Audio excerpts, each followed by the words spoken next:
يخسف بكم الأرض فإذا هي تمور أم أمنتم من في السماء أن يرسل عليكم حاسبا فستعلمون كيف نذير ولقد كذب الذين من قبلهم فكيف كان نكير أولم يروا إلى الطير فوقهم صافات ويقبضن ما يمسكهن إلا الرحمن إنه بكل شيء بصير أمن هذا الذي هو جند لكم ينصركم من دون الرحمن إن الكافرون إلا في غرور أمن هذا الذي يرزقكم إن أمسك رزقا بل لجوا في عتو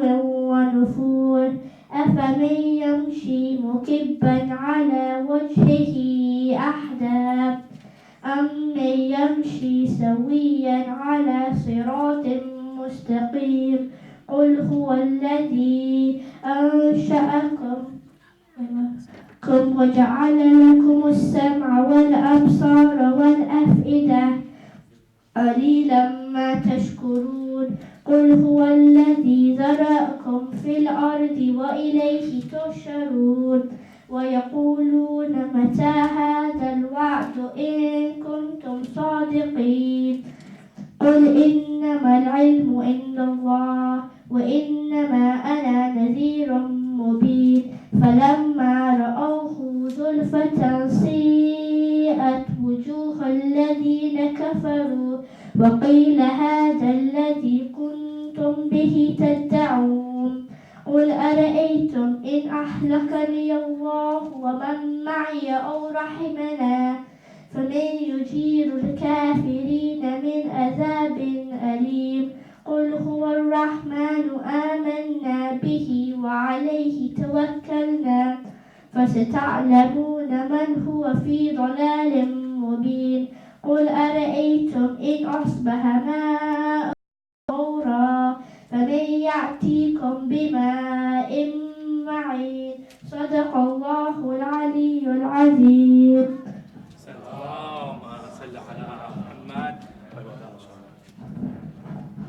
صلوات على محمد وآل محمد.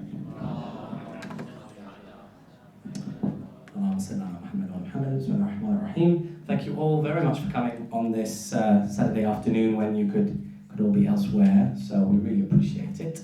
We're very pleased in Leeds Muslim Youth Group in partnership with Bab al-Am to be running this very topical, also very relevant symposium where we're going to be discussing the permissibility of blood donation, bone marrow donation, and of course organ donation. As you know, the law is changing, so it's important to know where we stand. So we have a great range of speakers and organizations from the Shia community here today to discuss and for us to learn from. We have first within us the charity that is called the Asian Middle Eastern Blood Cancer Trust. We're very pleased to have with us Shiraz Naqvi, who's the co-founder of the organisation, also referred to as AME. It's the only organisation of its type in the UK. Its key objective is to closely tackle the underrepresentation of individuals from Asian and Middle Eastern communities on the bone marrow stem cell register. Over the past 5 years, AME has partnered with with the UK and Europe's largest registers, as well as other similar organisations, to inform, educate and encourage individuals from these communities to join the register. So inshallah, after the presentation, if you would like to join the register and you want to do something or give some time for AME, then at least come down and get a swab and join the bone marrow register and help to save other people's lives. And we'd like to welcome Brother Shiraz with a very loud salawat ala Muhammad wa ala Muhammad.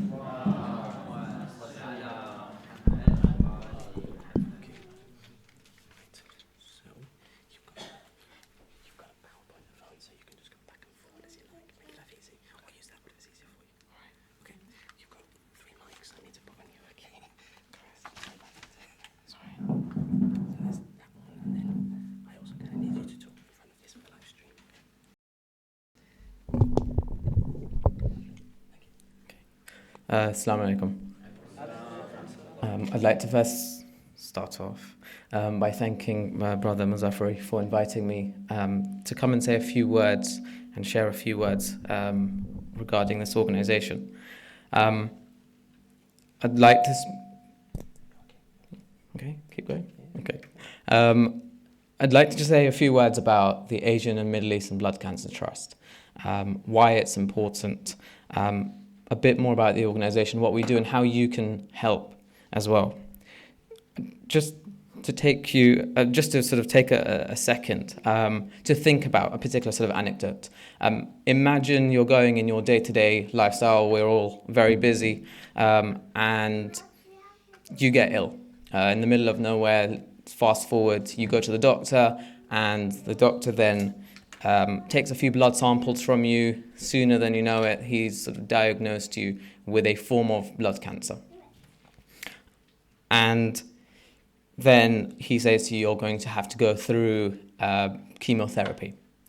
Chemotherapy may work, it may not work, but your last chance of survival, if it doesn't work, would be a stem cell or a bone marrow transplant. What further blow you take is that you go on to the register, and what he says to you or she says to you is that the number of people from our communities on the register is so low. We are underrepresented. So your chances of finding a match has become even more difficult. How do you feel? It's very small, so I will speak out as to what it says. But as an organization, we were founded in November 2013, so we have been around for a short while. And our mission is simple. We want to save lives by increasing the number of potential donors on the bone marrow stem cell register from people from the Middle Eastern, Asian, and ethnic minority communities. Again, it's small, but I'll read out. So just a few facts, just so everyone knows as to, why are we doing this. In the UK, every 20 minutes, someone is diagnosed with a form of blood cancer. On the bone marrow registers across the UK, we have 1.2 million people from a Northern European heritage, whilst 106,000 from the South Asian, and that further reduces to almost above 2,500 from the Middle Eastern community. There are three main types of blood cancers: leukemia, lymphoma, and myeloma. Many of you may have come across some of those names. And there are 2,000 people in the UK who need a bone marrow or stem cell transplant every year. So what is bone marrow? Bone marrow is a spongy material which is found in the bone, either in the pelvis or in the hip. And it's the material which makes blood cells. Blood cells start off in the bone marrow, and they're called stem cells. The stem cells then split into two types of cells, a myeloid and a lymphoid, i.e. your lymphs and the plasma and the white blood cells. The lymphoid stem cells make white blood cells, which help to prevent infections, and the myeloid make red blood cells and platelets. They then move from the bone marrow into your bloodstream. What is blood cancer? So whilst you have your blood cells being produced in the bone marrow, sometimes they can be affected. Their development can be affected, which then causes them to stop doing what they normally would do, i.e. fight infections or help repair your body. And that is what we call blood cancer. There are three main types: lymphoma, so you may have heard of Hodgkin's lymphoma, non-Hodgkin's lymphoma. There's different forms of leukemia, and then myeloma, which affects the cancer of the plasma. So if you took the two together, you make a bit of sense as to what I'm saying. We've sort of learned about what bone marrow is.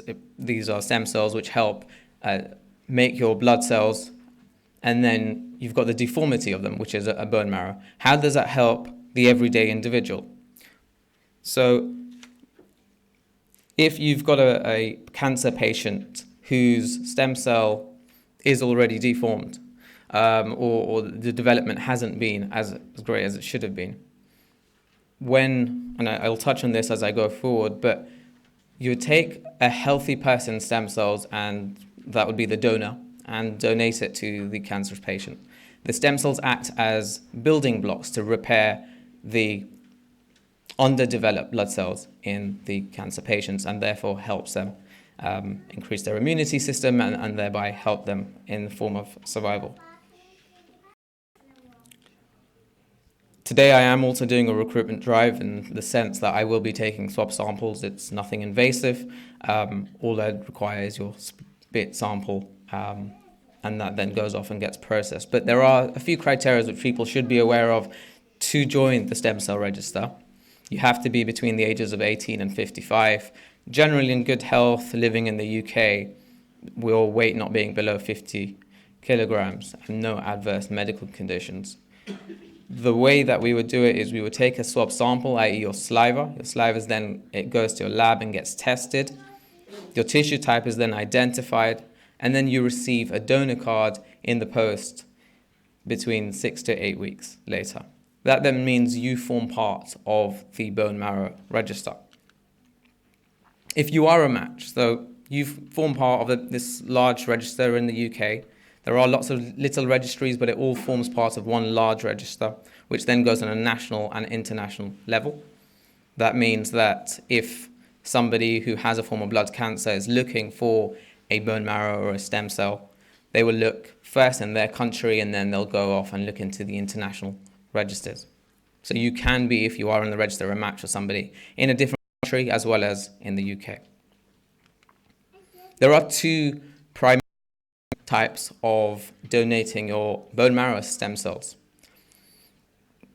The one that happens most often, 90% of the time, is a process very similar to giving blood, or a sort of a blood transfusion almost. You will be given injections prior to donation of your stem cells that increases the growth and the stimulation of your go through this process, which is about 4 if not 6 hours, where you have sort of one tube going in, collecting the stem cells, and your blood coming back. You don't lose anything. Your stem cells rejuvenate within 3 weeks, so you're not losing an organ, as the case may have been. What happens 10% of the time, and people need to realize as well, is when you do commit to join the register, you are also committing to the 10%. So it's not just, great, I'm going to join the register, I'm going to help someone's life, but that happens 90% of the time. The 10%, it's an invasive procedure. You do go under anesthetic. You do stay in hospital for a few days, if not a day, but after that you're fine. Yes, you'll feel soreness, but it's taking a syringe to the pelvis and taking the bone marrow directly. Again, rejuvenates. You're not losing an organ here. Why do we focus on the ethnic minority community? We focus because as someone from the ethnic community, we have a specific genetic makeup of our tissue type, and a patient's most likely to find a match from someone within their own ethnic group. We are severely underrepresented on the register. That means if someone in our community or outside has a form of blood cancer, if their last chance of survival is a bone marrow or a stem cell, they find it virtually impossible finding someone because there are so few of us on the register. I'd like to dispel some myths as well. I've been with this organization for a short time now, and we get asked lots of questions. Is someone taking away my bone? Is it very painful? I've already signed up to the blood register. Why do I need to do the bone register? Patients almost assuming that they'll be able to find a match within their families directly. That's not the case. There are a number of cases that I'm aware of where haven't been able to find a match in the first instance from your main family, and then you go out. How do we achieve what we set out as our aims? We try to address cultural barriers, raise awareness through educational forums, but also through other events. And we encourage people to where they can, as well as forming strategic partnerships. So we are a partner with IHBDC, with the Muslim Student Council, and we're trying to reach out to universities across the UK, as well as where we can in London and nationally. We have signed up 333 people since initiation. It is still a small number, a very small, a drop in the ocean number. There is still a lot that we can do, and there's a lot I foresee that we can do with the partnerships that we've created, but we also look forward to create with organizations such as yourself up and down the country. But at the same time, we do get recognized by the registers that we work with, Anthony Nolan being the largest register in the UK and DKMS being the largest register in Europe. There are just a couple of pictures in terms of our engagement. So it's not just the Shia Muslim community. We do show ourselves as a non-religious, non-denominated organization because it's not helping just a Shia or a Muslim brother. It is helping humanity or people.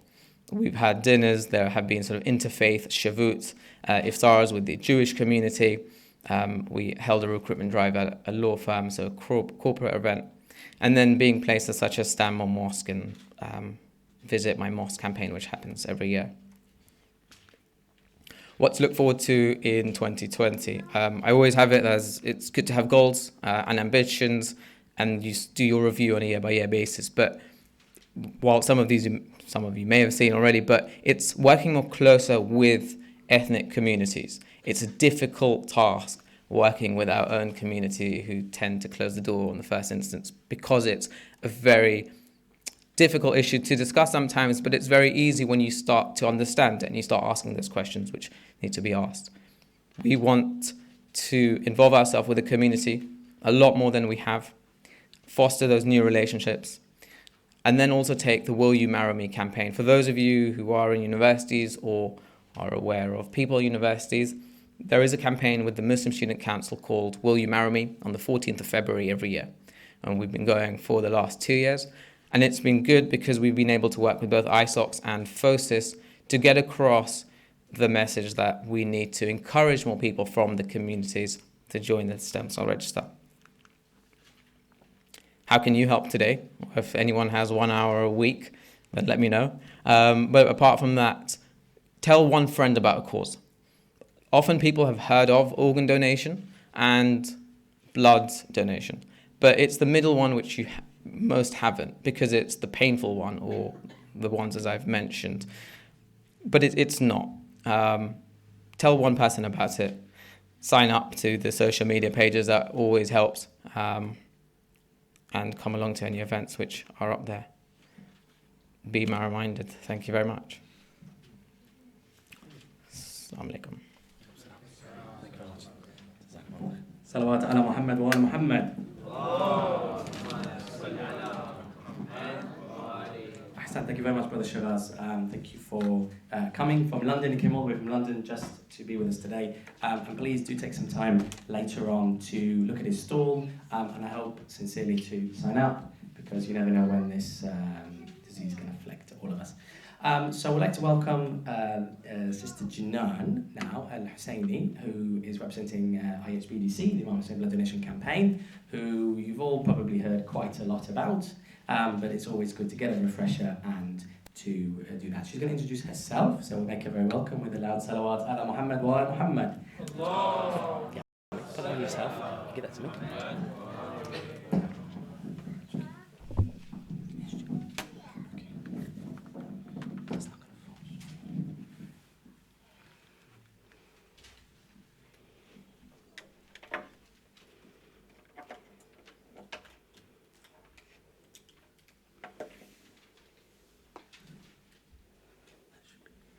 Oops, sorry.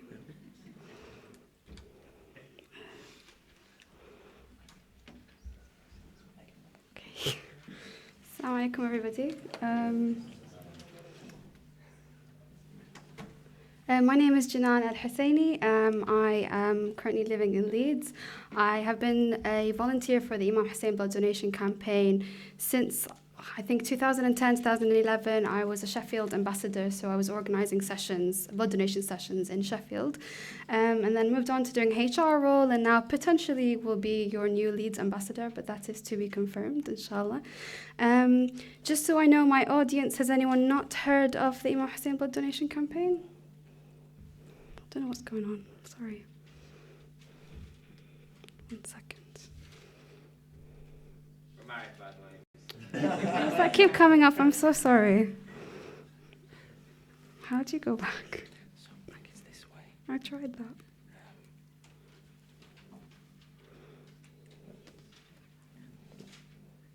I think it's got like a thing on it, so it takes a slow time.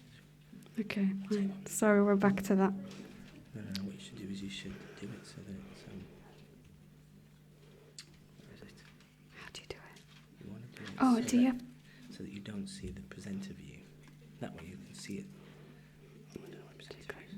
I don't like Max.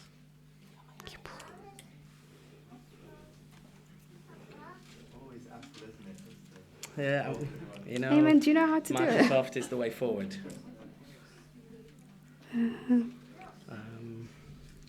Probably going to be view or play, I would say. Basically, Sorry. you want to turn off presenter view, so it's. I would say turn it off so that you see what they're seeing at the same time, so it's in sync. Do you want me to take this off the screen? That's fine. Sorry. Oh no, so if you could put it back in, because it was... Yeah, sorry. Technology material. This is the enemy.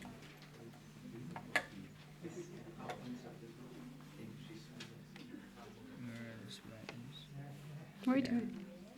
So now you see what you see. No, yeah. So now when you do it, there won't be a bell, there won't be a. Where's the presentation? It's just there.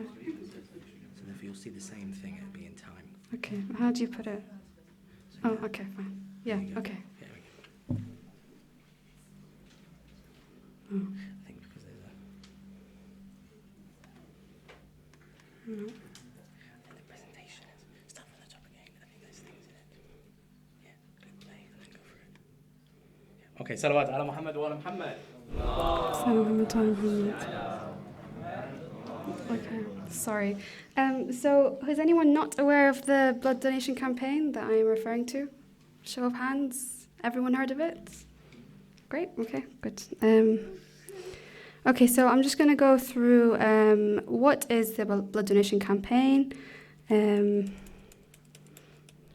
Why should we donate blood? This is going very slowly. Who can give blood? The donation process. Why Imam Hussein? Sorry. I'm just gonna. Okay. Islamic rulings, and if you want to volunteer for us, sorry. So, what is our vision? Our vision is to create a world where every able Muslim saves lives by donating blood regularly. So it's good to donate blood once, but we want you to donate regularly. Males can donate blood every 3 months, four times a year, and then women can donate up to 3 times a year. So your blood replenishes after a few weeks, so you can donate again, after a few weeks. So what is the blood donation campaign? It was set up in January 2006 in Manchester. We have a partnership with the NHS Blood and Transplant. So we work with them to organise sessions across the UK where people can come and donate blood. We are the first and biggest blood donation campaign of its kind. So we organise specifically or encourage specifically Muslims, and then sort of the wider Black and minority ethnic groups as well to donate, and we raise awareness about the importance of it as well. We have ambassadors all across the UK, so from Scotland down to Plymouth. To date, we have managed to save up to over 50,000 lives potentially, which is a really great achievement. So we've got sessions running in up to 28 cities in the country across different times of the year, mainly in Muharram, but we're trying to expand that to sort of several sessions per year as well. We've also expanded globally, so we're in 19 different countries, all of them sort of saying the same message and doing the same thing, and all for the same purpose. We have been endorsed in the past by MPs, and recently our coordinator has received a Points of Light award from ex-Prime Minister Theresa May recently, which is also an achievement to be recognised. Right. Sorry.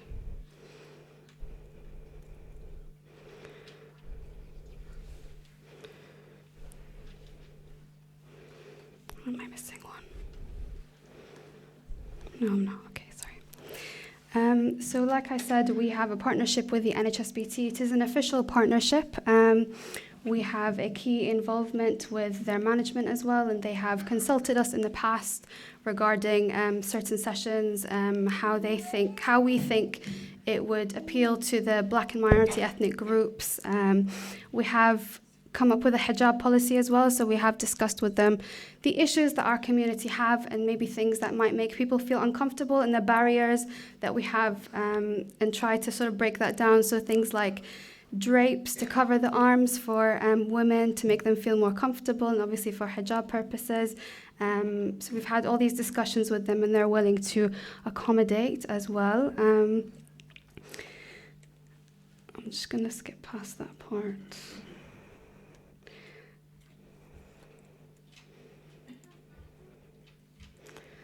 Okay, why Imam Hussein? Obviously Imam Hussein sacrificed his life and his blood for the sake of humanity and what's right, and for the sake of humankind and in the benefit of humanity. So the least we can do is just offer that tiny bit of us, our own blood, to help people and to benefit our society. So just inspired by him, basically, and his selflessness. Why should we donate blood? I'm trying to make this a little bit interactive. Does anyone know how many lives you could potentially save by donating blood once? And Ayad's not allowed to answer. Or Amen. Anyone know? Any ideas? Isn't it 3 people per donation? Yep, so it's 3 adults or potentially 7 children, which is amazing. And all it takes is 10 minutes. The actual donation takes 10 minutes. And after you've left, you could have potentially saved 3 adults or 7 children. There is obviously, I think Shiraz mentioned this, we focus specifically on minority ethnic groups. They tend to have rarer blood types that are in high demand. There is a shortage of blood donation from these communities. These are just some general statistics. 14% of the UK population are from BAME background. Only 5% of them donate blood. And out of all the blood donations that happen in the UK, only 5% of those donations are from these communities. So I think there is a lot of improvement there that we can do. We can try and raise awareness, try and encourage our friends to go and donate blood. We can save a lot of lives that way. A lot of this blood is going towards patients who have blood conditions such as thalassemia, sickle cell anemia. They depend on regular transfusions to keep them going, which is why it's important to donate regularly as well and not just once. And the more closely matched their blood is, the more likely their treatment becomes more successful. And they tend to be from people from these backgrounds. They're more likely to get these conditions. So your blood is more likely to be a match if you are from the same kind of ethnic background. Every time you donate blood, you give the gift of life. And I think there was one last bit. No, okay. In the Quran, it says, وَمَنْ أَحْيَاهَا فَكَأَنَّمَا أَحْيَا النَّاسَ جَمِيعًا.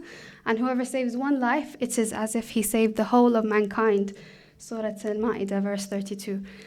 So obviously the Quran also mentions the importance of trying to save people's lives and how much of an impact this can, be on your community and, in the long term as well. So who can give blood? Anyone, male and female. You do have to be over 17 years old. A certain weight limit in terms of a lower weight limit, obviously. And free of illness at the time of donating. If you've been traveling somewhere where there's, malaria or other types of viruses or infections or things, then you might not be allowed to donate, at least now. You might need to wait a little bit. There is a long list of sort of criteria, so if you do have any questions, just go to blood.co.uk and they have a list of everything that you need to know. Interestingly, actually, I should mention, because I had this issue when I was in Sheffield, language is also a thing here. So if you cannot, when you go to donate blood, they will give you a form to fill in and something to read to make sure that you are eligible. So a lot of health-related questions. And if you do not understand that form, they will send you away, unfortunately, because they need to make sure that you are healthy enough to give blood, and they don't want to take that risk. So it is important that you do read the eligibility criteria before you do sign up. So the process is you can go to our website. There is a form there. You fill out your details. That gets sent to the NHS Blood and Transplant. And then you can book your appointment. You turn up to the donation centre. You fill out a form. You read all the eligibility criteria. You make sure you fill out sort of all the health-related questions. They take you in. They check your iron levels or hemoglobin levels. Make sure that you're okay to donate. They will also make sure that you have eaten as well and had a good meal before you come. And then they'll take you in and donate. Donating takes 10 minutes. Our volunteers are very helpful. If you have any fears about needles and things like that, we can help you through that. Don't let that be a barrier. I know that a lot of people have this problem, but a lot of people who have had maybe not needle phobias, but anxiety towards needles, have managed to donate blood, and they've been very proud of themselves afterwards. So, just try and go for it. Tell the volunteers at the centre that you have this fear, and they'll try and help you through it, inshallah. After you finish donating, they will give you lots of biscuits and crisps and snacks and tea and coffee, and you can socialize with people, and it's really great, and you have this amazing superhero feeling afterwards.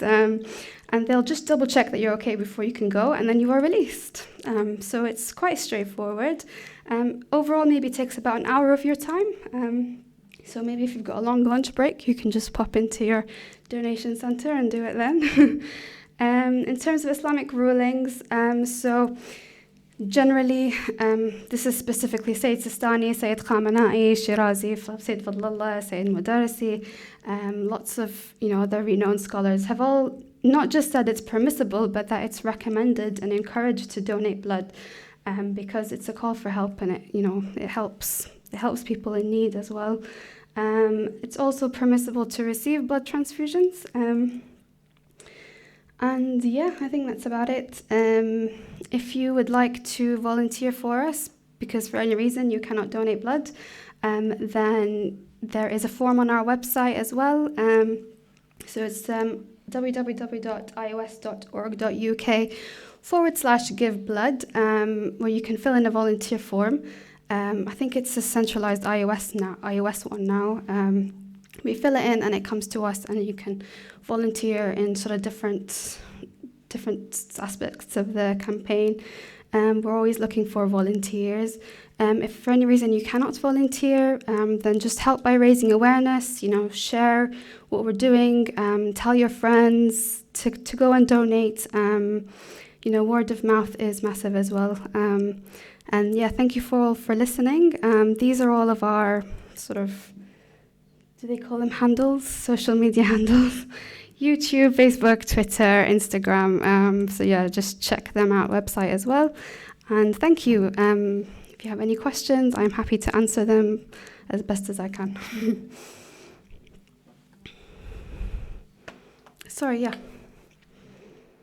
Last year we tried to do our own thing here. Okay. And ended up that I found quite few places for blood donation, and we ended up going to the Leeds city centres. Sure, yeah. Is it possible to do it locally within the centre? Yeah, so we have done it in other areas. So in London, we've done it in the Islamic Centre of England, where they come with their vans and all their equipment, and they come to the centre and they do it here. We are trying to expand because you can get a lot more people if you do it that way. They do have some criteria, so they will have to come, check out the place, make sure it fits their criteria, things like accessibility, in and out, things like that, facilities, all of that stuff is important, that they can get a van through, any ambulances, things like that. And as long as you satisfy that, then there's no reason why, but it is a bit of a process. But it's what's worth, considering. I don't know if we've tried that here. Ayan, do you know? No, okay. So maybe get in touch with the Imam Hussein Blood Donation Campaign, and then the ambassador can inshallah help you to liaise with NHSBT to see if they can come and check this venue out and see if it's an option. Who will be the contact from your part? So you can contact me if you want. I'll leave I my. think we had a discussion within our management last week about trying to do a Okay. similar thing. Yeah. What we did last time. So I went on their website. What we did last time, we had Yeah. volunteers and tried to book a particular session in Yeah. Leeds, and then we met there. Yep. It'd So be good if we can. I think we've got enough. yeah. facilities here to do it locally. Inshallah, yeah, that'd be amazing. But yeah, my details are with Sayyid Muhammad, so yeah, I'm happy to try and help you with that as well.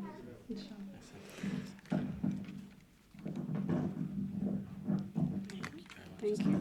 Salawat ala Muhammad wa ala Muhammad. Sorry about this stuff. Thank you very much, Janan.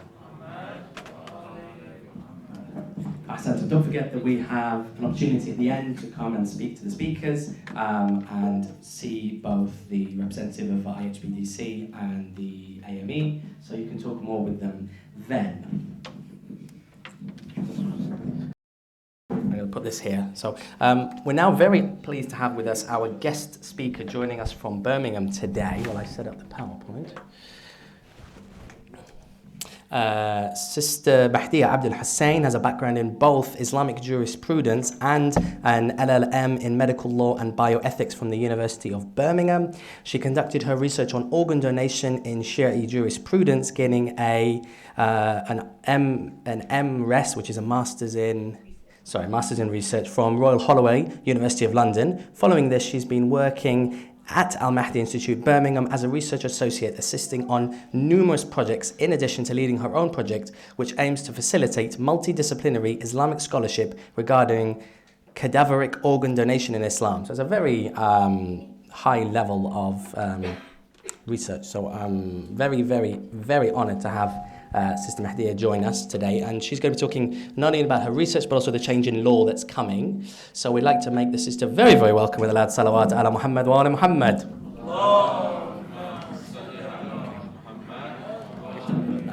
then I'll just leave this here. So this wants to load, and you're supposed to be here for the live stream. Okay. So convoluted. And then Yeah.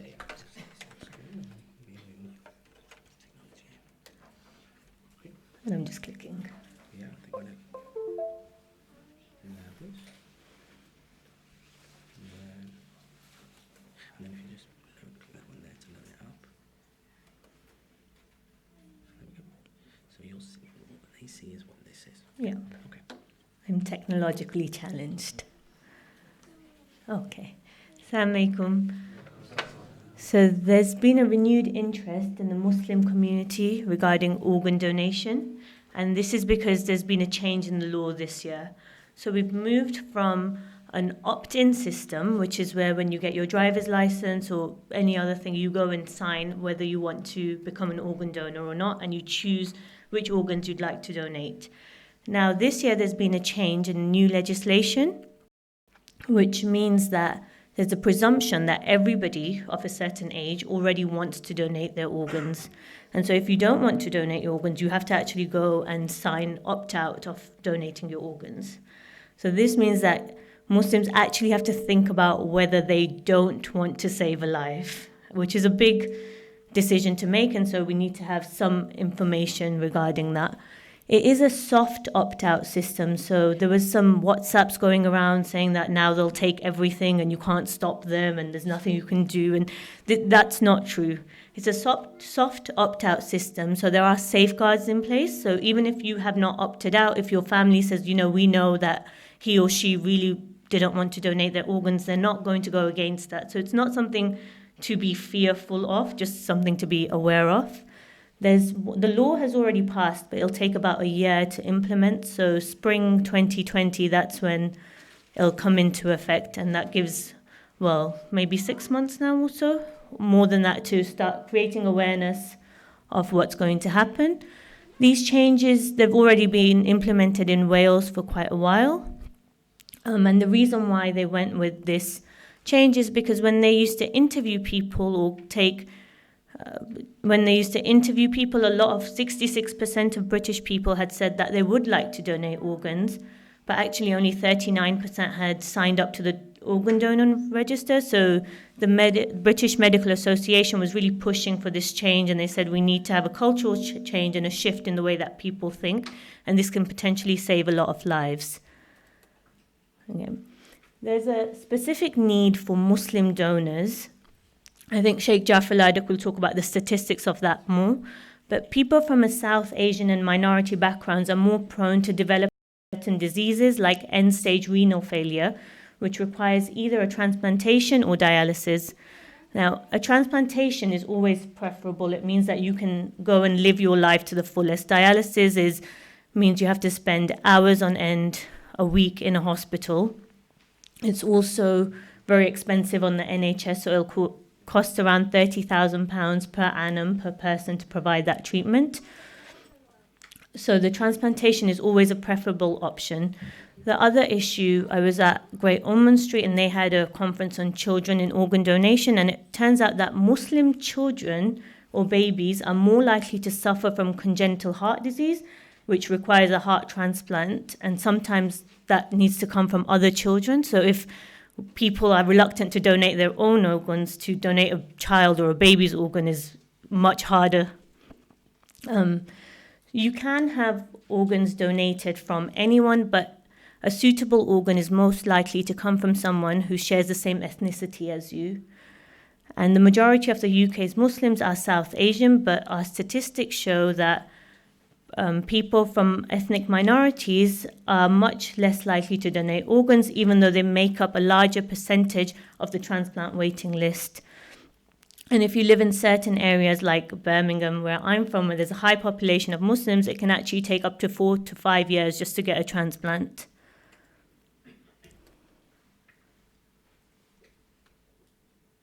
Okay. My work was on organ donation, specifically in Shi'i jurisprudence. I wasn't just looking at rulings, but more so why do we have these rulings or where do they come from? So it's called the istidlal, which is called the evidence for certain rulings. The two issues that I found were often, I don't know if you've ever looked up a Marja's website of organ donation or any other topic, a lot of topics, they'll just have sort of one line, and it's not entirely clear why or what the evidence or the reasoning behind it is. And on the other hand, you're not entirely sure how it applies in your context.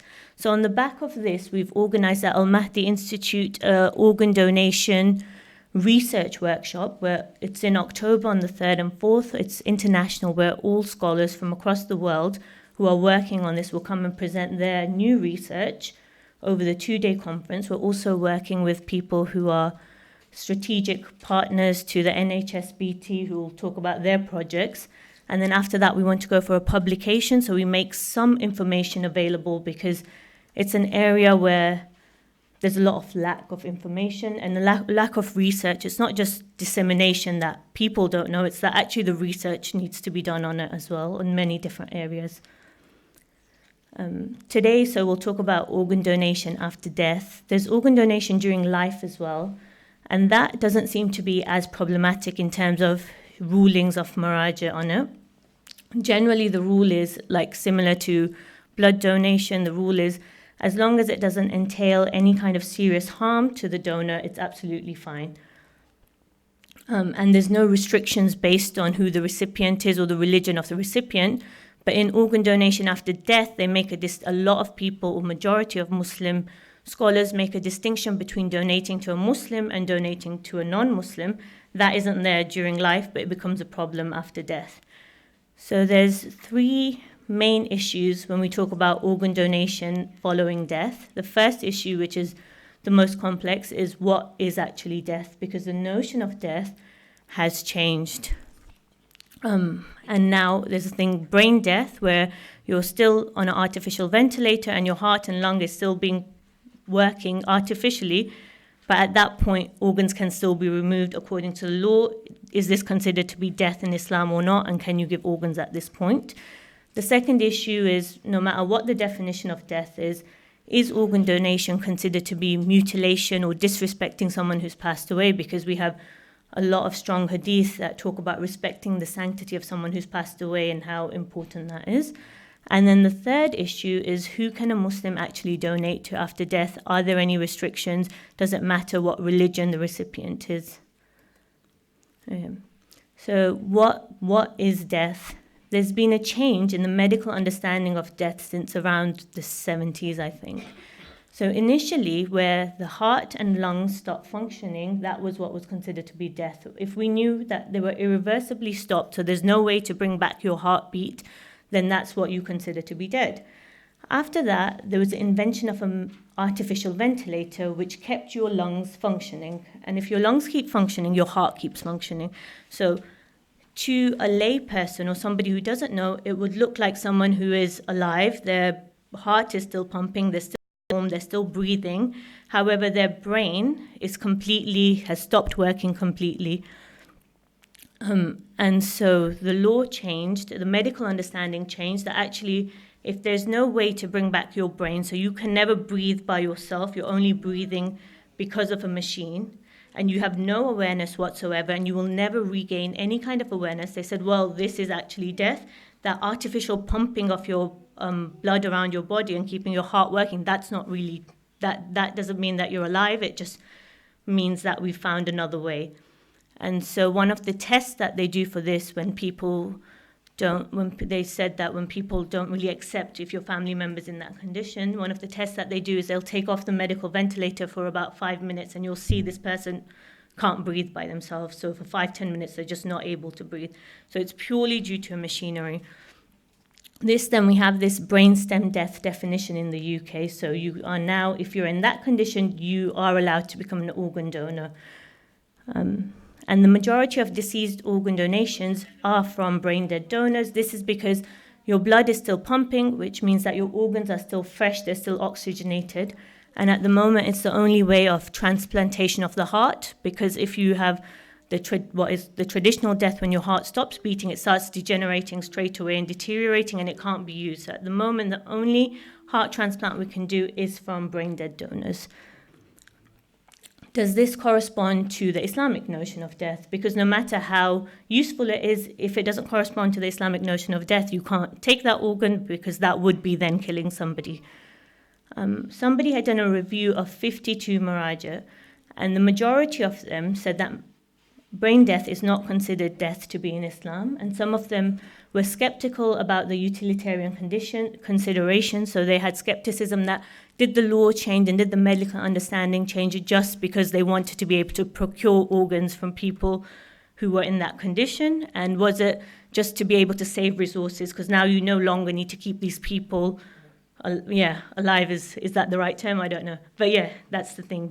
Should you be using resources on this? Okay. So whenever you're looking at death in Islam or Sharia sources, the first point of reference is the Quran and the Sunnah always. There was a biomedical conference on human life that concluded that there is no definition of death in the Quran. We have this general understanding that death is when the spirit or the ruh departs from the body, but this is a metaphysical description. We can't actually see a spirit departing from the body. So that, in terms of physically starting to define what is death, that doesn't actually give us anything that we can use. We've got from text things like signs like bodily decomposition, the skin turning white, the skin turning cold, fluids coming out. These are called somatic descriptions of death. But again, this doesn't inform us of when death actually occurred. And also when now the accepted definition of when the heart stops, that's not mentioned anywhere, but I don't know if anyone's ever disputed that as a definition anyway. So it has changed from that. This leads to the question, well, who's best placed to tell us what is death? Is it a religious scholar, or is it the general understanding? For example, Ayatollah Sistani will go with urf, general urf. So what do people consider to be death? And he says, well, because people don't consider brain death to be death, we have to go with that understanding and stick with the cessation of the heart.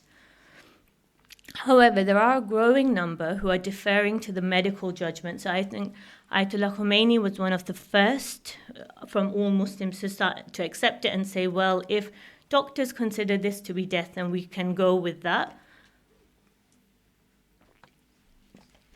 Similarly, Ayatollah Tabrizi, when he was asked, he said, it's necessary to refer to the medical specialist in order to decide whether death is the first or the second. So is it the stopping of the heart, or is it the irreversible stopping of the brain?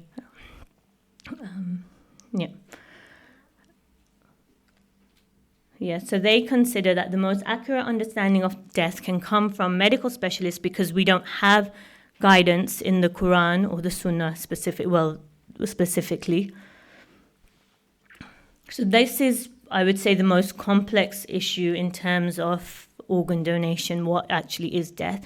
And on the workshop that we're holding, a lot of papers are focusing just on the notion of death or the idea of the soul. And these are looking from both Sunni and Shia perspectives, so hopefully it should be quite an interesting workshop. The second issue is, okay, whatever you describe to be death, is it still allowed or not? Is organ donation allowed after death, however you choose to describe it? And the problem here has been this idea of mutilating a person who's passed away, because there's a lot of prophetic narrations that say that you're not allowed to mutilate the corpse. They say that the infliction of harm on a dead body is as bad as harming a living person.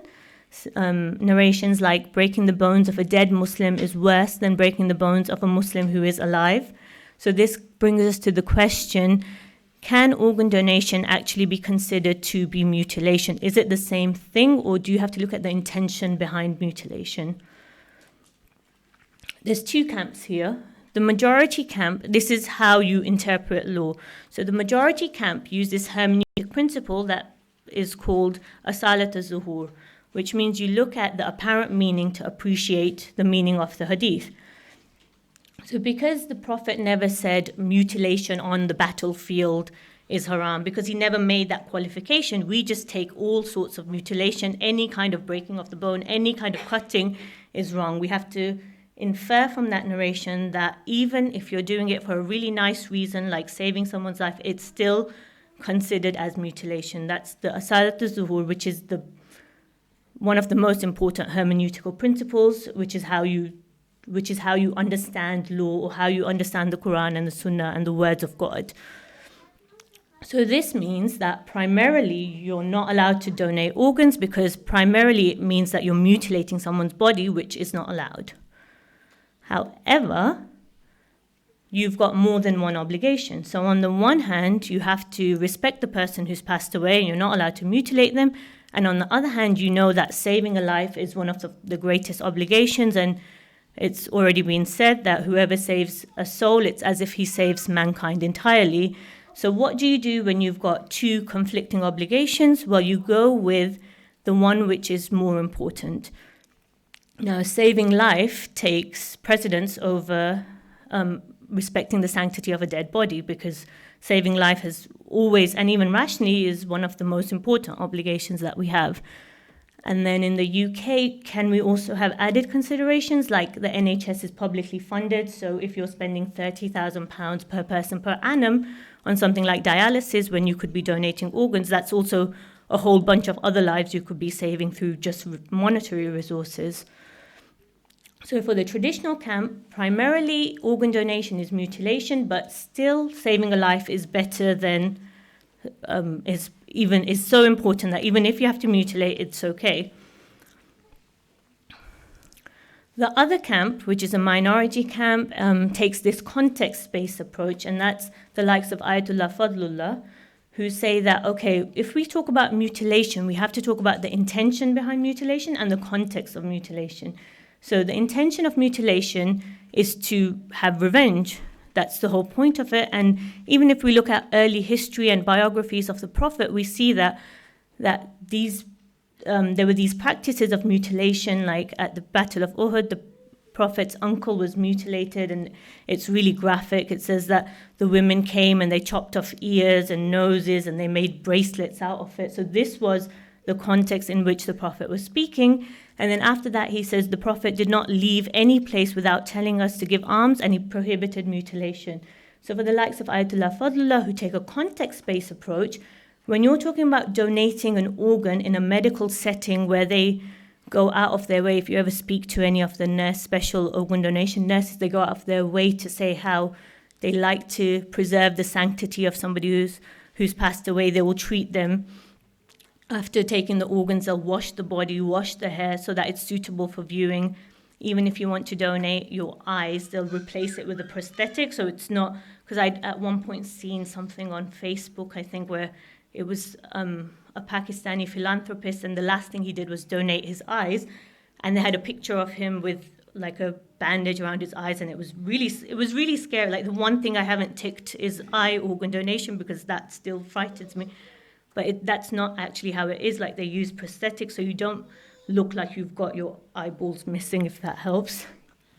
So they take great care to ensure that the body looks respectable and you can still view it, and it doesn't look like it's been mutilated or that it's been mistreated in any way. Okay, so that's the two camps in terms of mutilation of organ donation. So they'll both at some point say that, okay, you can, either because it's not mutilation or because even if it is, saving a life is more important. But it's not that simple. So even after all of that, there's a majority opinion that it's problematic to donate organs unless it's necessary to save the life of a Muslim. Now, as I said right at the beginning, this restriction only applies in the case of donation after death. During life, if you look at Ayatollah Sistani's edicts, there's no problem. Some people say, okay, as long as it's not to an enemy of Islam, it's absolutely fine. But after death, the majority say, no, you can't give organs unless it's for a Muslim.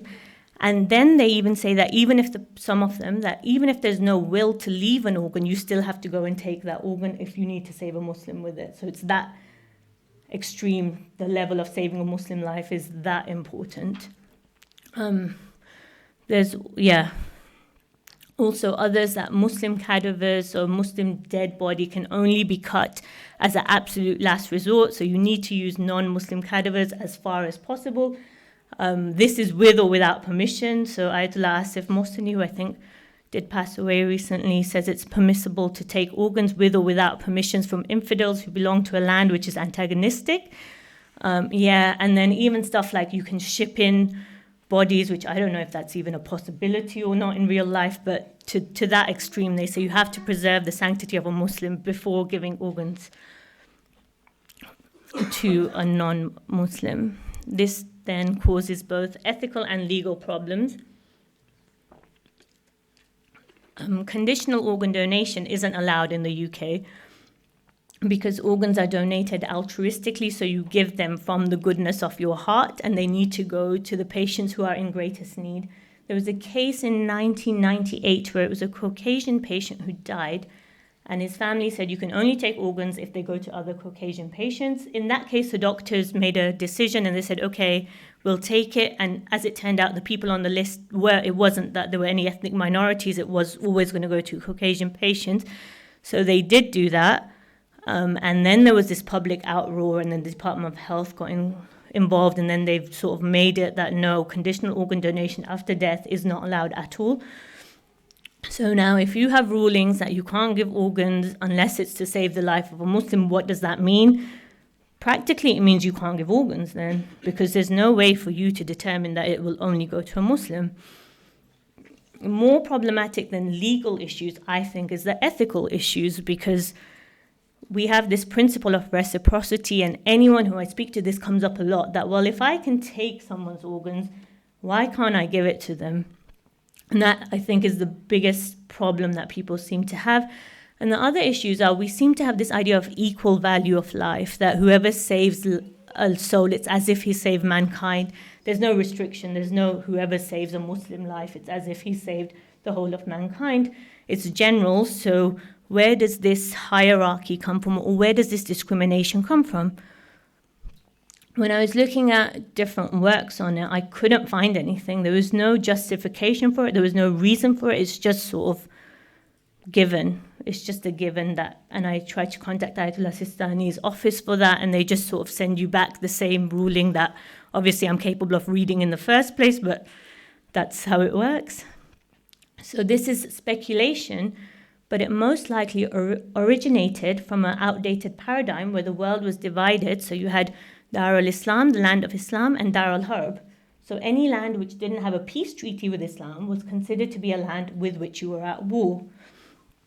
And then rights in this time were linked to the place of residence. So you had Muslims who were protected, and then people who lived in Muslim lands who were protected because they were paying money, and then people who weren't, who had all of these kind of laws that you've had for until quite recently, where the kafir or the person who lives in this land, they have no sanctity, so you're allowed to take their possessions at time of war, you're allowed to take their belongings, their house, their wives. And even when Muslims started migrating to non-Muslim countries, there were all these questions about, does that Muslim have sanctity or not? And this was, I read a study that was looking at scholars from across the Sunni and the Shia faith, where they were all discussing, well, what about that Muslim who lives in a non-Muslim land? Do they have sanctity or not? So it's likely that these kind of rulings come from this paradigm where you had this world of land of Islam and land of people who are at war with Islam. Now we have a notion of nation state. It's no even a Muslim country. I don't have a right to migrate to any Muslim country because I'm a Muslim. I only have a right in England because I'm British. So now that paradigm just doesn't even exist at all. So because there's no such thing, does that mean that we now renew and review these kind of rulings?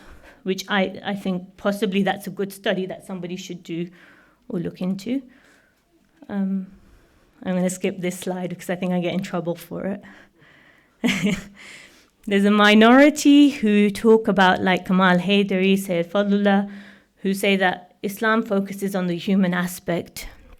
And Ayatollah Sana'i, who says not in this topic, but quite generally, he says that rulings have to be formulated in accordance with the principles of the Quran. And the principles we get about the Quran is firstly the preservation of life unrestrictedly, so no distinction between a Muslim or a non-Muslim. But secondly, that the Quran and Sunnah both talk about human beings as endowed with dignity, and we have numerous verses so that we've honored the children of Adam. Human beings have been created from a single soul and are exhorted to be God-conscious and compete in doing good things. We have numerous hadith as well from the Prophet. All humans are equal, just like the teeth of a comb. And the one from Imam Ali, obviously, people are either your brothers in faith or you're equal in humanity. And so now there's these progressive elements that say whatever rulings you have to be formulated in accordance with principles like this. So discriminatory rulings don't stand if you have to have them in accordance with these kind of overarching principles. Thank you. So just to conclude quickly what we've been through, there's three main areas of concern when it comes to organ donation after death. The first one is, how do you define death, or what is the definition of death? And in the absence of a definition from the Quran and Sunnah, who is the best person to define death, and what is our best collective understanding of death at the moment? The second is organ donation mutilation or not? Is the context important here? If you're donating in a medical setting where no disrespect is intended and great care is taken to make sure your sanctity is preserved, is that really mutilation? And the third is the religion of a recipient, where the only thing you can really say is, can you justify taking organs and not giving back organs just because of the religion of the recipient? Thank you.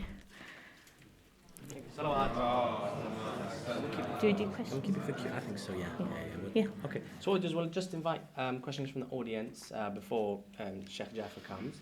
Could we maybe just get some people to come a bit further forward? It's getting very cramped at the back. So feel free to come forward. And then just, so you can put your questions. A fantastic piece of research that System has done. Very informative to myself. I didn't know this. Thank you very much. So let's take questions from the floor about this There's topic. one there. Whose hands? Let's from the front. Yes. First of all, thank you for this. It's quite a relevant research. My question is that when you approach the Islamic scholar Maraje with your thesis or like with your research questions, did you see the response was a bit protective because you are coming from a Western country and it might seem as that you're trying to question the authority of their ruling? So sorry, did you? Yeah. So I didn't contact them directly other than through Ayatollah Sistani's office, which was just clarification on that point that, well, if during life you don't make a restriction, why do you make a restriction during death? So I didn't get that issue. But one of the presenters who will be speaking at the conference, he's actually put together full istidlal. So he got together various different people working in the NHS, nurses, doctors, scholars, and they put together a full question, which they've sent off to the different Maraja to be answered, and he'll come to present his findings. So I guess that's when we find out how receptive they've been or how accepting they've been of this. The 2nd of October. 3rd and 4th of October, and I can, if I forward you the details, in Birmingham. And after that, there will be a publication on it, but that can take time. And is it a scientific meeting or it's on from Islamic perspective, so anybody can attend? Yeah, there's just a registration, but anyone can attend. Question from the back, Uncle. My question only is simple. You know that you mentioned so many times Quran. Mavia said that. Azul said Quran itar, not Okay. Okay. Thank you, Uncle. Yes. Question from the... On the clarification of mutilation, if it's in your will or you've opted in, how can that be mutilation? And if you said after my death, please donate my organs, how does that? So this is everything is a question in fiqh. So there's a whole question: is your will valid if you're saying something that is not allowed? So if I say, what is it when cremate me? Is my will valid? Just because I've said it, does that mean you can do it? So that's one of the questions. For the likes of Ayatollah Fatullah, he'll say, oh yes, your will is valid, and he goes further and says that he uses the Quranic verse that nobody should change the will of a person, and this is something that's punished. But for others, they'll say, well, no, you can't leave a will like this anyway, so why should no one can honor it, in fact. Any other questions? Yes. Brilliant presentation. Thank you very much for sharing a lot of the research and effort that you put in. One of the areas that maybe you touched upon at the start, but we didn't hear much around, was about the metaphysical side of the ruh.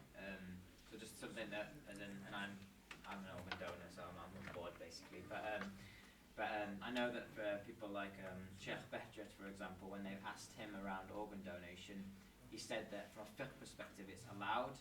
However, the person has to understand from a spiritual perspective, the spirit, the ruh, will go through pain through that feeling. And I think we have a hadith saying that even the handling of a corpse is that the spirit will be feeling like it's being stabbed with swords, for example. So I'm just wondering whether or not, as part of your research, you also looked into that, the metaphysical, spiritual element, or was it more from a perspective? So that's really interesting. This was just from a fiqh element. During the workshop, I think one of my papers is on the notion of death in the Quran and what it says about cessation of consciousness and life and death. But on the issue of pain, I never came across it in any jurisprudential text. It's something I heard a lot from the Mimbar, but never came across. And I always ask this question to anyone else working on the topic, just in case I've missed something. And they seem to have not come across it either.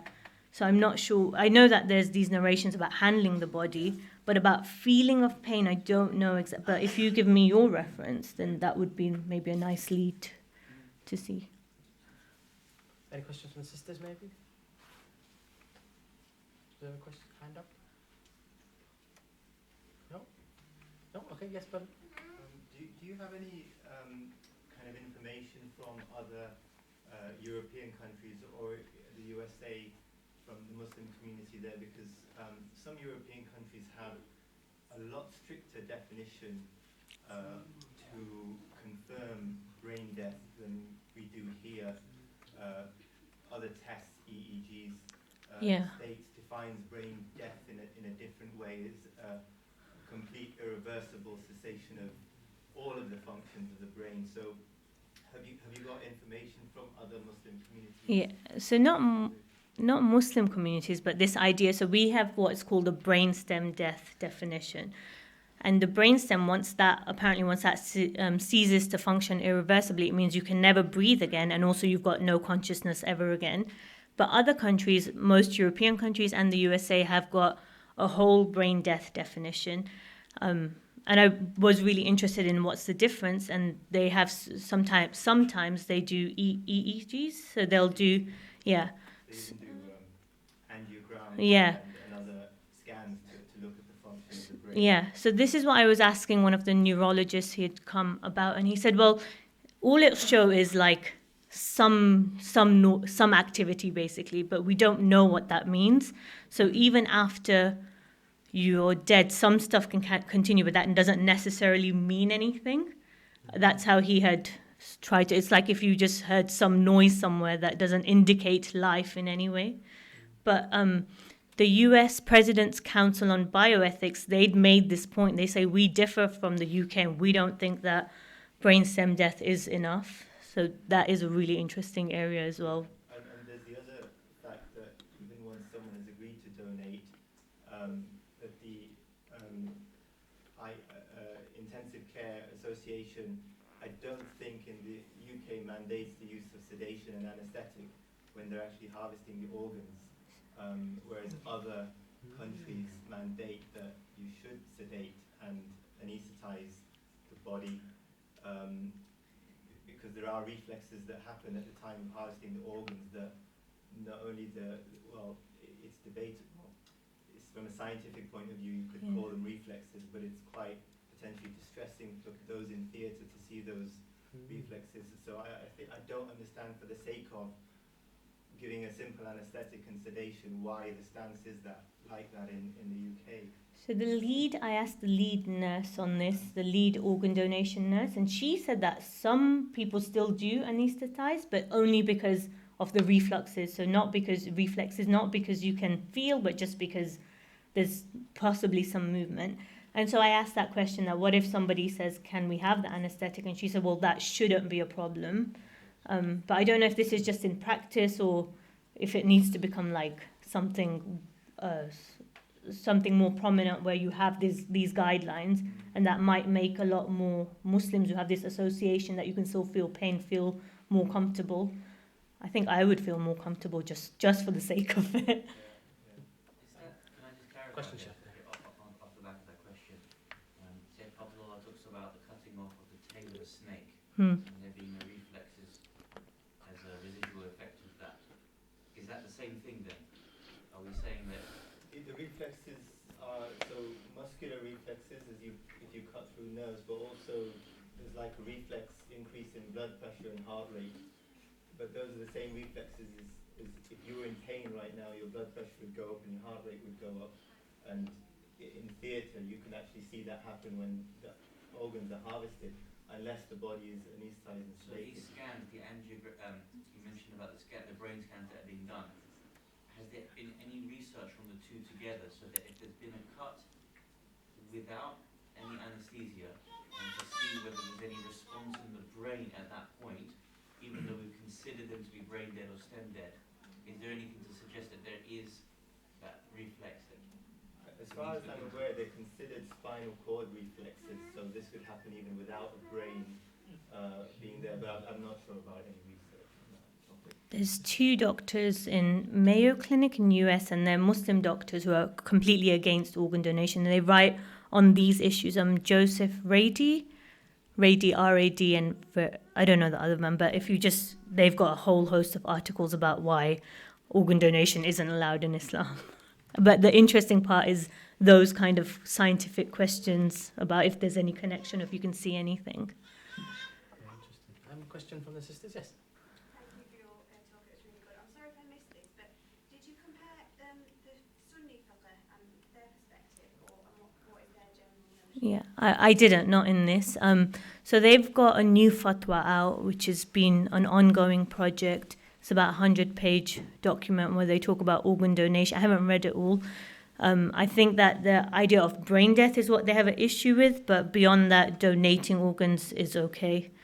And also, but if you do look at it, there's a lot of similarity and overlap. It's the same type of hadith, it's the same type of argumentation, and it's the same sorts of concerns. So I think some collaborative approach there would probably be useful as well. Yes, Brother Nicola? Well, I think I might have missed what you said. Donation during life. What's the ruling now? So donation during life, as long as it doesn't cause unbearable harm. So if it's something like your heart, you can't donate because you'll die, and you can't do that legally anyway. Or things like your eye, you can't donate because it's described as unbearable hardship, which also you can't do in the UK. So it doesn't. But something like your kidney, which you can live without, that's absolutely fine. There's no restrictions as far as... No. To non-Muslims as well. Okay. So can you then argue that if you're not technically dead, or by the Islamic definition of dead, then it's still a live donation if you're... No, because it will kill you. No, are you a lawyer? So because it will kill you, then no. Lovely. And maybe another sister at the front? Yes, Zahra. Is organ donation considered an act of charity? By some, yes. And I think Sayyid Jaffer Ladak is going to elaborate on this. Okay, Sayyid Fadlullah and Jaffer Ladak all got confused in my mind. Sayyid Fadlullah talks about... Yeah. Yes. So... And now I'm too confused. That's the area I'm going to... There you go. That's what the Mahdi wants to tell you. That's what I want to tell you. And I think another question from... Yeah. I'm sorry again if I missed this, but the definition of mutilation, what was it again? You're talking about like dishonouring and like disrespecting the body. I think what your brother was trying to say over there was about if you give permission for somebody to do something to you, then you are not being mutilated. Yeah. Just like if something is offensive to one person but not to another, but if I permit it, then it's no longer offensive to me. But if somebody doesn't permit it, it is offensive. So Yeah. what was the That makes perfect sense. But because of the way that text is interpreted, for the majority of Shi'i scholars, you would interpret it according to apparent meaning. So if it says don't break the bone off a dead body, that doesn't matter whether you've given consent or not. It just means don't break the... So that's how they take it. But then, of course, those like Sayyid Ayatollah Fadlullah, who does talk about context, for him it's that, yes, you've given consent, so it's no longer mutilation. Also, Sayyid Muhakkik Damad made the same argument. Well, during your life, I can't come and take your organ. That's also not allowed. But if you tell me, then I can. So it's the same sort of principle.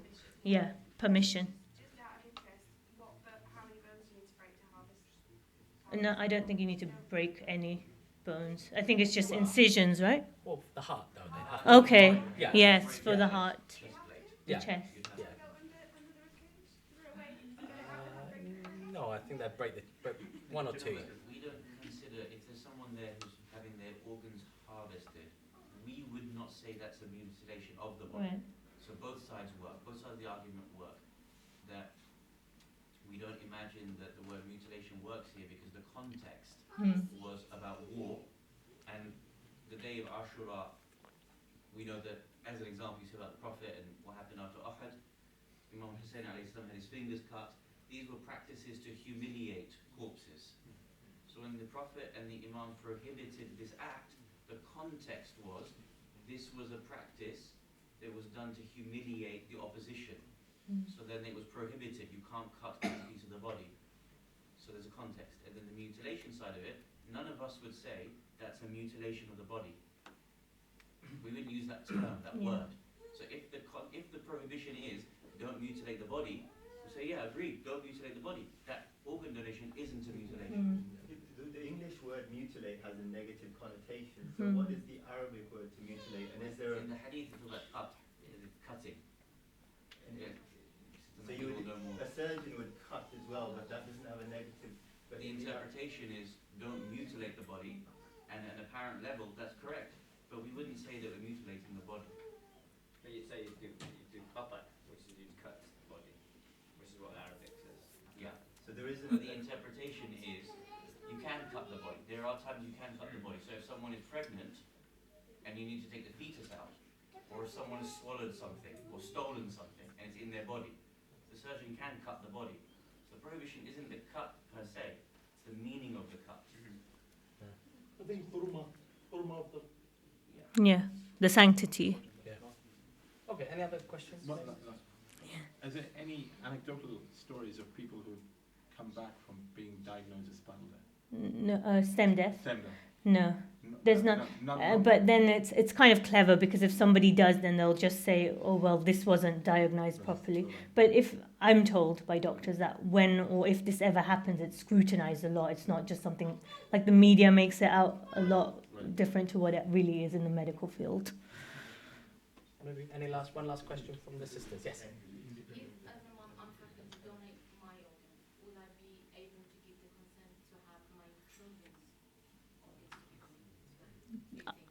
I've never done any extensive research on this. I know that for like Ayatollah Sistani says no straight away, but others will say because you're the guardian and because they're not able to give that consent, then yes, you can. I've not done extensive research, but it's one of the areas that's needed because you have a lot of children in need of organs as well. Below 16, probably yes. But after that, then it gets complicated. Okay. Below 16, Yeah. parents with legal guardians and medical guardians. After 16, then it gets complicated. Ish. Maybe, yeah. Does it have to be both parents or? I'm not sure. Right. Yeah. I've never seen, if you're an organ donor, you didn't mention anything about children. I don't think you have to be 18 to be an organ donor. I don't know you can register. You can register below the age of 18, but I think these are questions like if you had a young child in hospital and then a doctor comes up and says, then they're not going to make it, can we take their organs or not? Am I right in that context? Yeah. Okay. I think we'll wrap up maybe this section. Again, very grateful to Sister Nadia and her research. We'll make a very loud salawat ala Muhammad wa ala Muhammad. Thank you. And just concluding, we'd like to invite Samad Sheikh, Jaffer Ladak, who's been with us the past week now. Yes, past week, and obviously he's with us during Muharram. So we'd like to make him very, very welcome. Very loud salawat ala Muhammad wa ala Muhammad. Allahumma salli ala presentation or just talking? You're just talking? No, yeah, that's fine. I don't think you have the cable for it. I do. No, show off. I'm not prepared for all the time. I'll give it this so you can put that on there. Thank you. Did you get my text messages now? The one about leaving? Yes. Yes. Well, in your yeah, if you don't mind. say it. Okay. Sallu ala Muhammad wa ali Muhammad. بسم الله الرحمن الرحيم والصلاة والسلام على أشرف الأنبياء والمرسلين وعلى أهل بيته الطيبين الطاهرين المعصومين. السلام عليكم جميعا ورحمة الله وبركاته. Really thanks to the organizers for giving us an opportunity, a space to discuss this very pertinent topic, and also to all of the presenters, the three presenters that came before me. I'm not going to take more than 3 minutes of your time. And what I wish to be able to do is raise one simple point, and that is, for many of us, even though now we have seen that there is great permissibility in organ donation, and there's space for us to be able to work within this, I know many of us will still not feel comfortable or still maybe not want to take that step, right? And what I want to just talk about is the importance of charity and giving, and contextualize the idea of not just giving your own money or what we traditionally consider to be sadaqah jariyah, but that even this should be considered within the framework of giving as well. And I want to be able to mention some statistics around the needs of organ donation, particularly the BAME community, and then read just a couple of ayat of the Quran to be able to encourage, so that we have that little bit of a push for us to be able to think about our decisions. Some of the stats, and this is from organdonation.nhs.uk. 31% of Muslims said that they support organ donation. 1/3 support it. 14% strongly support it. 37% oppose it.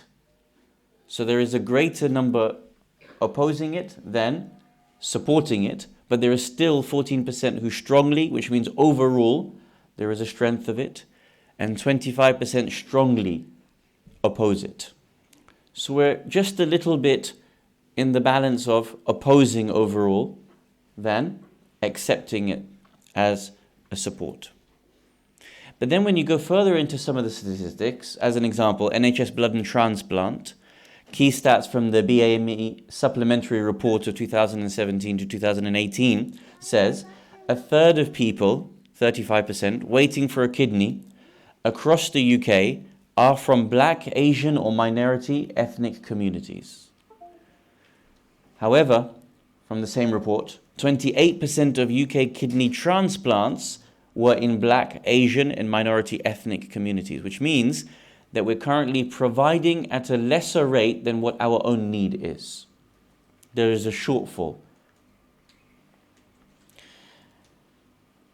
There is a longer waiting time for kidney transplants for Black and Asian patients versus white patients as an outcome of that. Now, if you look at the way the Holy Quran speaks about the importance of giving and the importance of donations, I want you to just review some of the verses that we know so well about charity and think about charity in the broader context of giving and not just limiting it to things like giving of your money. For example, Allah subhanahu wa ta'ala says in chapter number 63, Surah Munafiqun, verse number 10, Bismillahir Rahmanir Rahim, وَأَنْفِقُوا مِمَّا رَزَقْنَاكُم مِّن قَبْلِ أَن يَأْتِيَ أَحَدَكُمُ الْمَوْتِ. So here the context is about death. Well, the verse of charity is going to speak to you in the context about what happens before death. Spend in the cause of Allah provisions that we have given to you. So this doesn't necessarily mean only your financial wealth. Spend in the cause of Allah from the provisions that we have given to you before death comes. Before death comes to any of you, lest you end up saying, فَيَقُولُ رَبِّي لَوْلَا أَخَّرْتَنِي إِلَىٰ أَجَلٍ قَرِيبٍ. Before you end up complaining and saying, oh my Lord, why did you not give me reprieve, a little delay in my life, so that I could have given something in charity and become amongst of the righteous people. فَأَصَدَّقَ, I would have given charity if you just given me a little bit longer. وَأَكُمْ مِنَ الصَّالِحِينَ, so that I could have become amongst the righteous people.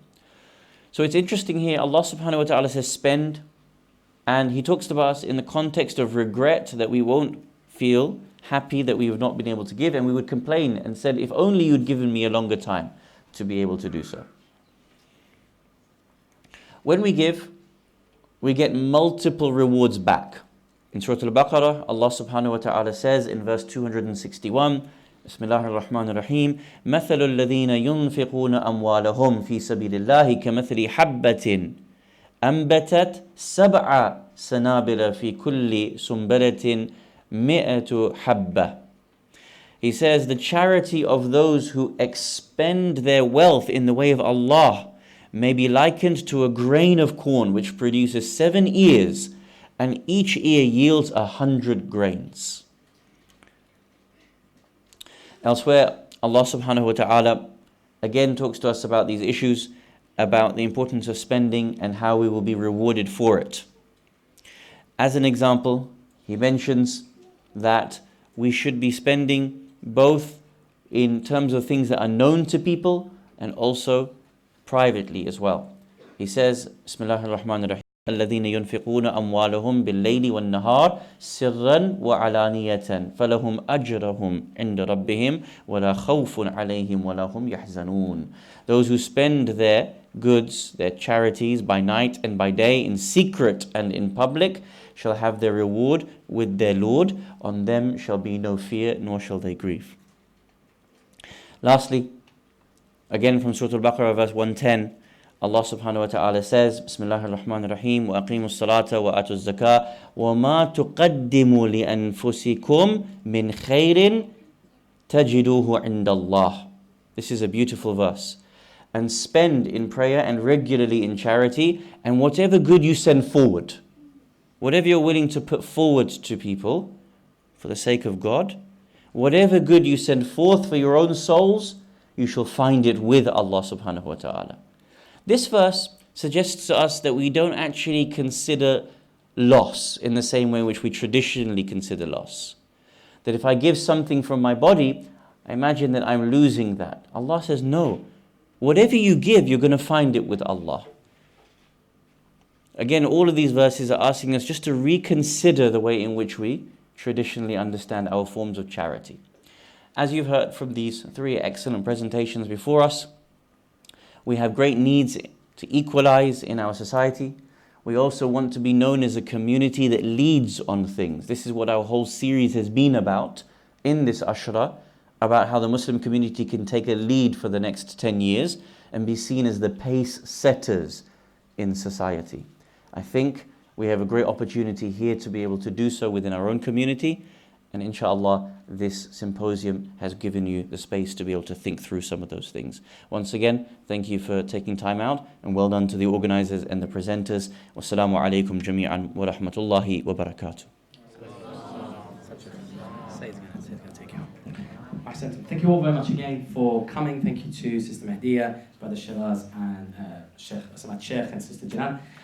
So we have a few minutes till we have our presentation on Palestine by Sister Lena. So please do take those few minutes to go and see Brother Shiraz on his stall. Maybe consider signing up, being an organ donor, registry, and also maybe if you want to speak more with Sister Mahdiya, of course she's here for another hour, so if you want to no?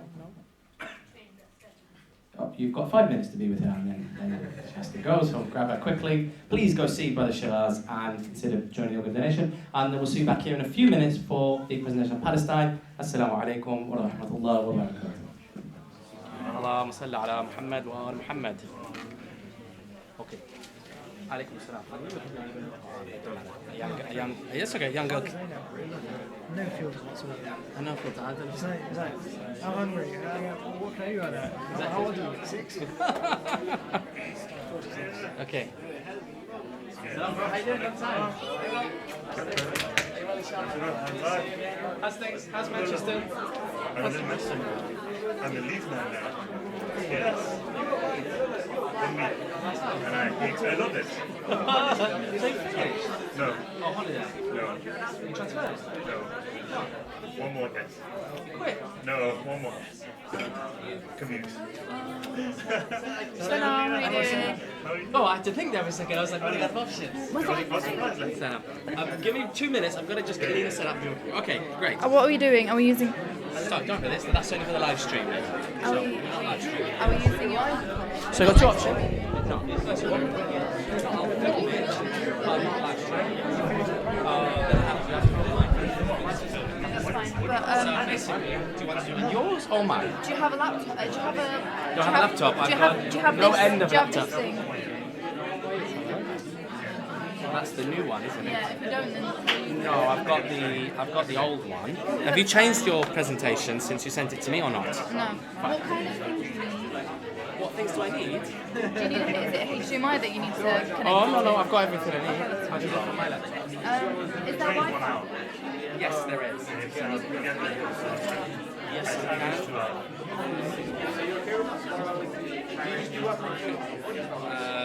So it's Bob al-Ilm. I don't need it. That's the password. Let's go.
think when you're doing it. So can we donate then or not? Can we donate our organs? Listen. I wasn't here. I couldn't. Are you a follow? I don't know yet, but I already am a member donator.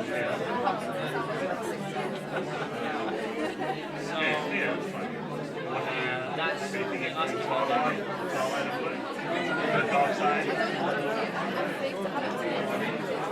it's up to you. I mean, this will be in front of you, and whatever they see on the screen is what you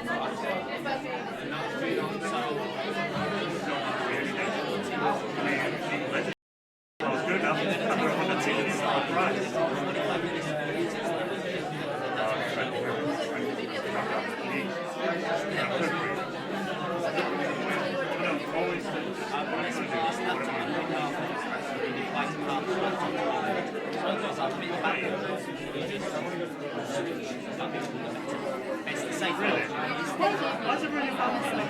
Go south. Your brother's a dog sheep.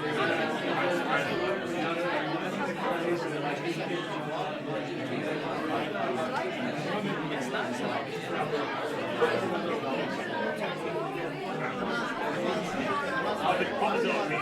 Can you explain to me?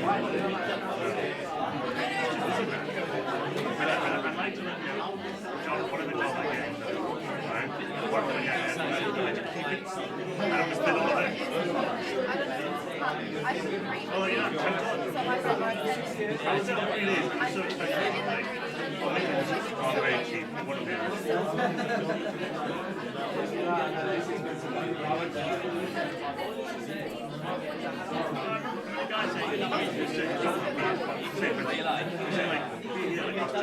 It doesn't play on your laptop, I'll play it on mine. I have.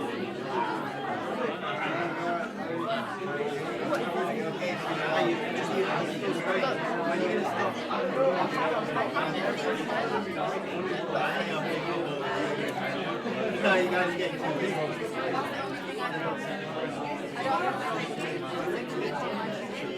No, we don't want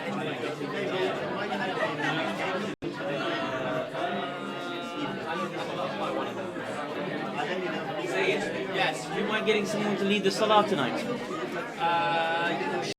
Santa Cruz Bucks. You can read salah. We'll find something. We'll find something.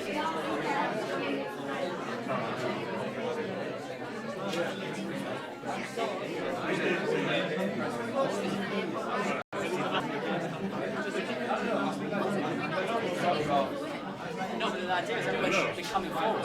I'm going to make everyone sit.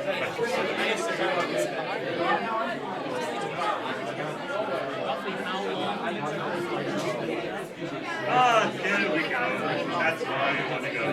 Once that was professional, scout out, and now everyone is following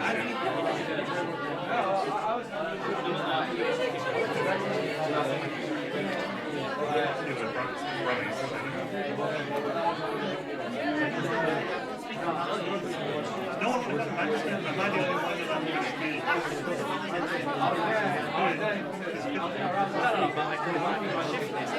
don't have to.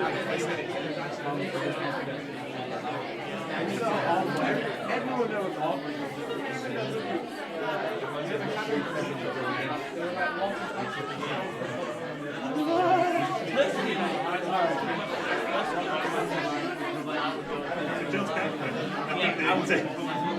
Basically, when I got back to Leeds,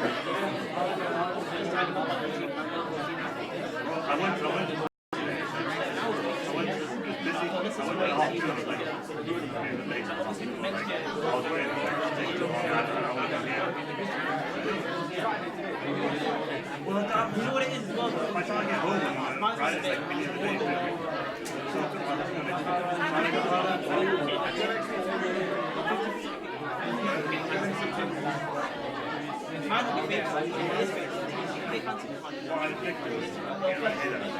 He was there as well. Exactly. I'll let you off. I need a haircut. There's not much better. When you go, do you want to make a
Depends what